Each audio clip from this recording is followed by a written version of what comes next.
اعوذ باللہ من الشیطان الرجیم بسم اللہ الرحمن الرحیم۔ دیکھنے اور سننے والے تمام دوستوں کو السلام علیکم۔ ایک مرتبہ حضور صلی اللہ علیہ وآلہ وسلم اپنے صحابہ کرام کے ساتھ تشریف فرما تھے، تو ایک صحابی کھڑے ہوئے اور حضور صلی اللہ علیہ وسلم سے ارشاد فرمایا کہ اے اللہ کے نبی، حیا کے بارے میں کوئی ارشاد فرمائیں۔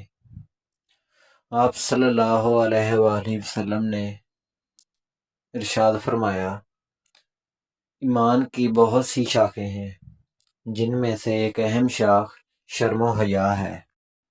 اس حدیث پاک سے صاف ظاہر ہوتا ہے کہ اگر ایک مسلمان میں حیا نہیں ہے تو وہ کبھی بھی کامل ایمان نہیں ہو سکتا، وہ چاہے مرد ہو یا عورت۔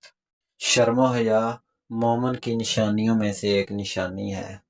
آج کل فیشن کے زمانے میں حیا ختم ہوتا جا رہا ہے۔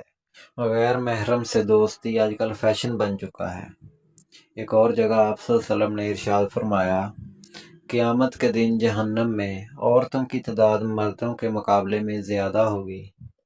اس کی سب سے بڑی وجہ عورتوں کی بے پردگی ہے۔ میری بہنوں، اللہ کا عذاب بہت سخت ہے۔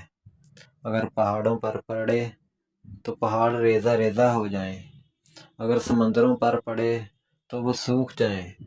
ہم اللہ کا عذاب برداشت نہیں کر سکیں گے۔ میری بہنوں، پردے کا اہتمام کریں، غیر محرموں سے تعلق نہ رکھیں۔ ارشاد باری تعالیٰ ہے کہ اگر کسی غیر محرم مرد نے کسی عورت سے یا کسی عورت نے کسی مرد سے ہاتھ بھی ملایا تو وہ حصہ جہنم کی آگ میں جلے گا۔ اللہ پاک تمام مسلمانوں کو عمل کی توفیق عطا فرمائے۔ سدا سلامت رہیں، ہنستے رہیں، مسکراتے رہیں۔